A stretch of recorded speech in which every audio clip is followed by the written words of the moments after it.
I'd love to play music. That's like my true passion, but practicality of it isn't so great. So that's why I come up with some sort of backup plan. As for right now, I'm going more towards like psychology and stuff because that it's lucrative. It makes a lot of money because I love talking to people. And then the third thing, that it would be practical. I could live my life fairly, and I could live it with a wife and kids one day. I could be happy. So I love music, but it's not exactly something I can do for the rest of my life and make money.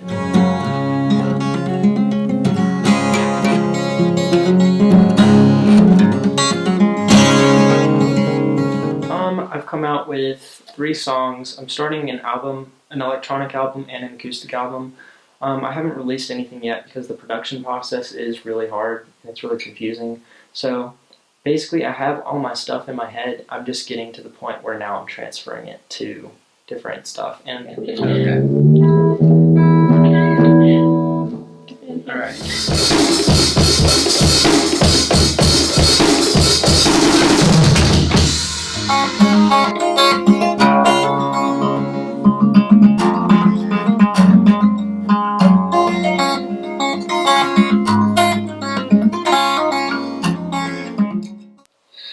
Chicago.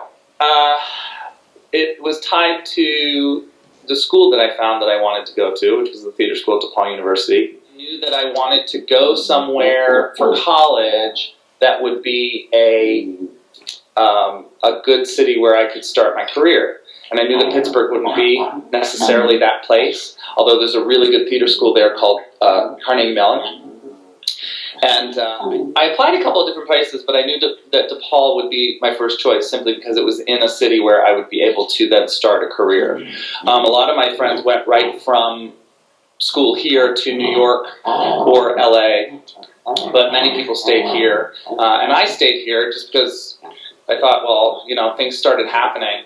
And that's really how the snowball effect is really why I ended up in Chicago for so long. Although I traveled for work, it was really a way to, once things start happening for you, and once people start to know who you are, and once you start gaining some momentum in terms of work, you know, it's sort of how I ended up here for all these years, because now I have advantages and disadvantages of being known for what I do, you know, because sometimes and by being known, I mean like within the world of my career, sometimes being known can be a bad thing because it limits you too, because then people think, oh, he's the guy that does this thing, as opposed to walking in cold and knowing that people are just going to judge you on what you bring into the room that day, which can also be really, really, really powerful because it allows you to grow a little bit more. You know, I've been here so long that sometimes people think of me as I was 10 years ago, and I'm much different than I was 10 years ago. You know, I was never in this, interestingly enough, and I can say this really honestly, I was never in this to become famous.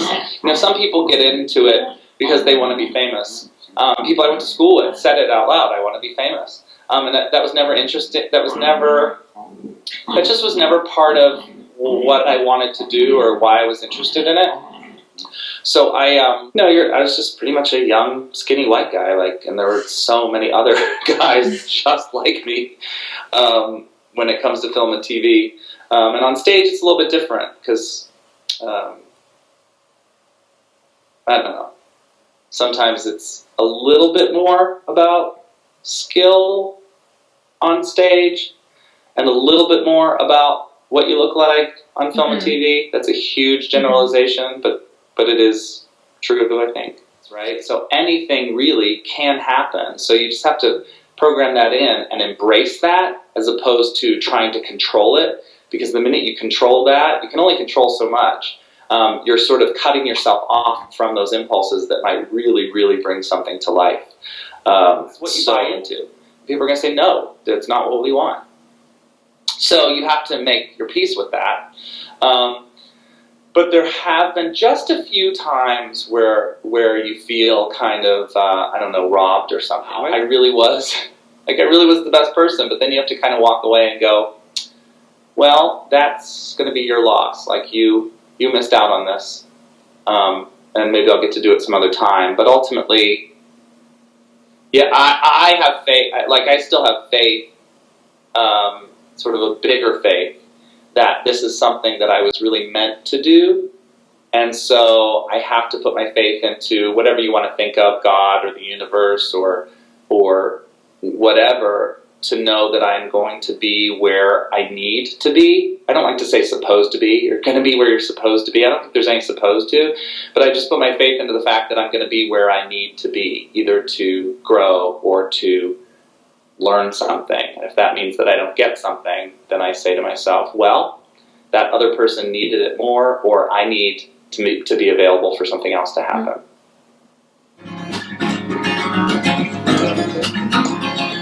I was born in Cleveland, Ohio, and when I was 8 months old, I moved to Knoxville, Tennessee, and then from Tennessee I moved to Alpharetta, Georgia, and that's where I stayed. Okay, well, I started playing drums when I was pretty young because my dad was just so like well known in the industry, so I had that influence.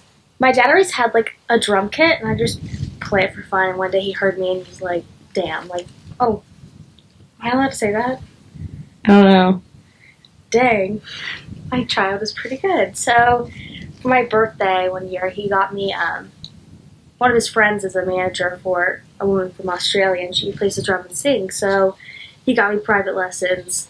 So that's where I kind of like started to like actually get into it and realize that like, and then there was always acting. Like acting has just like taken over my life, like with open arms, accepted it.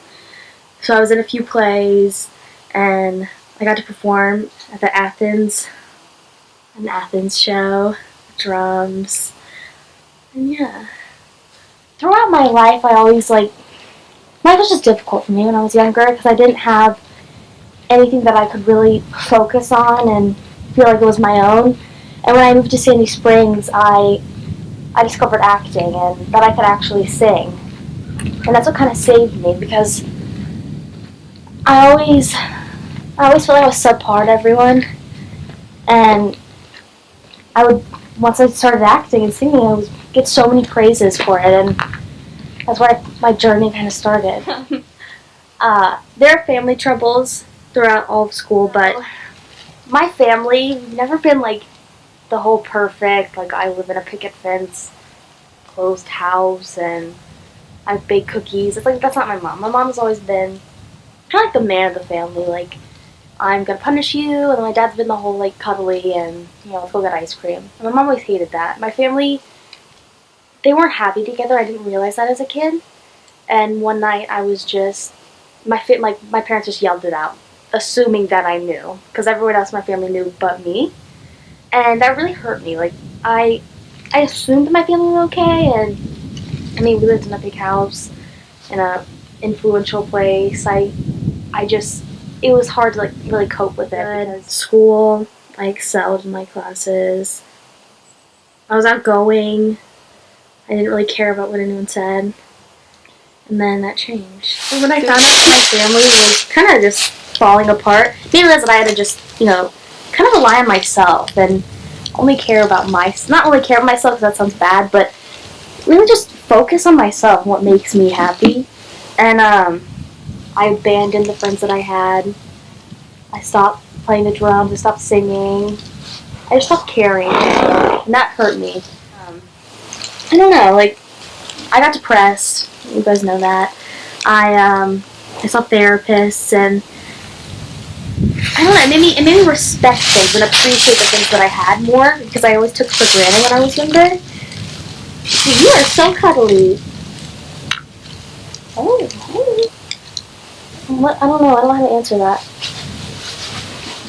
I mean, it hurt me, but then it also made me realize that like I had to snap out of it and maybe come back stronger. So I'm thankful for that, because now, I don't know, I think my family's better now that we're separated, because my mom lives in Georgia and my dad lives in California.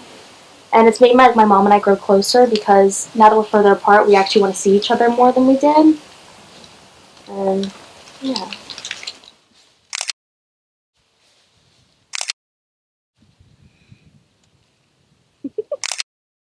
Oh.